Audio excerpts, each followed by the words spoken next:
40s in America, it was an insult to call something ghetto. It implied something was poor or run down. Also in the 80s in America, the restaurant chain Chuck E. Cheese was born.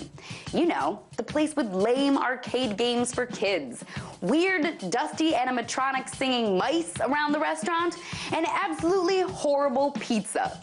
Well, that same Chuck E. Cheese restaurant chain just got bought for about $1 billion by a private equity firm named Apollo, the same one that bought Hostess last year, thus saving the stupid Twinkie from extinction.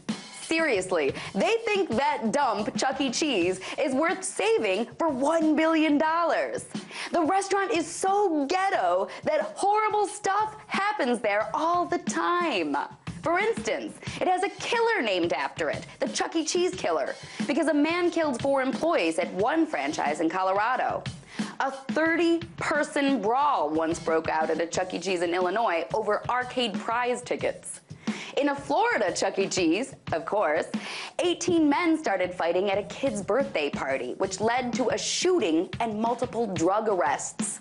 Kids are constantly being abandoned at Chuck E. Cheese across the nation, sometimes by accident, sometimes on purpose.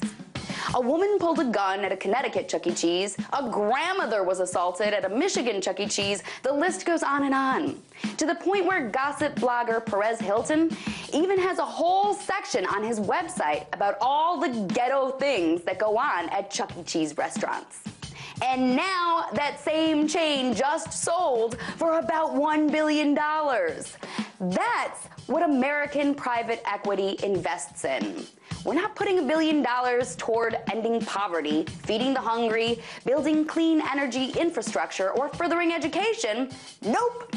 We're using it to revive Chuck E. Cheese. So it's no surprise that 30 years later in America, being ghetto is now cool, to the point where the phrase ghetto fabulous really exists. We put all of our resources into making money any way we can, regardless of how crappy the things we're making actually are.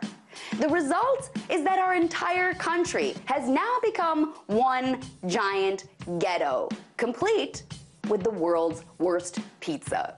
Tonight, let's talk about that by following me on Twitter @TheResident.